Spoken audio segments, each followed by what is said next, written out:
A craft revived and thriving. These artists have absorbed their rich inheritance, preserved the skills of their predecessors and have brought steel engraving into the 21st century. The Russian art was born in Zlatoust nearly 2 centuries ago. Nestled within the southern Ural mountains, the city's rich in minerals and metals. In the 19th century, its ironworks was the main supplier of cold steel blades to the Russian army.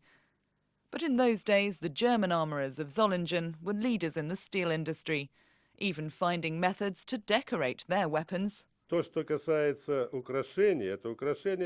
Engraving was supposed to increase the effects of the weapon, particularly through the holder's emotional state. Touching a decorated weapon strengthened his will and increased his fighting spirit. Russia was inspired and invited German engravers to Zlatoust to divulge their secrets. Local Russian apprentices not only grasped the skill of their German masters, but surpassed it. The Zlatoust weapons factory was where it all started. And it still stands today. But the industry lost its way during the Soviet era, the craft exploited. Industrial scenes, landscapes and portraits became the order of the day, mostly made from cheap materials as souvenirs. The number of defense orders was reduced, and the enterprise had to survive by engraving. An avalanche of orders forced the factory to adopt methods of copying and stenciling. But the mass production of the Soviet era took its toll.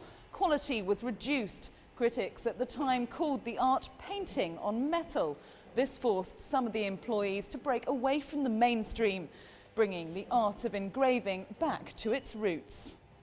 The Leek Workshop, the first private business to emerge from the state factory. Run by the Lokhtachevs, it's a family affair. Reviving the technology and skill of the Zlatoust masters, their team of professionals have gone back to basics. All items handcrafted.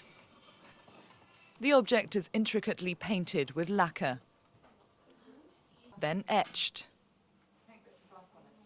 Dipping it in acid removes the lacquer. Then a layer of nickel or gilding is applied.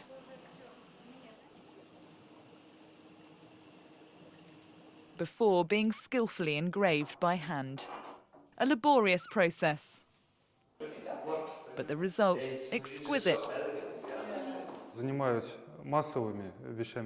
Of course, if you mass produce something, you get more money. But the way we do it is more exciting. Some mass-produced items do not promote good taste. When cheap things are produced, they lose the sense of beauty. We want people to have good taste.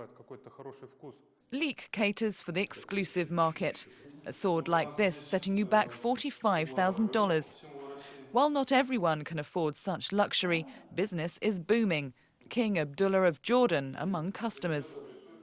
Leek is also experimenting with new designs to form the basis of the engraving.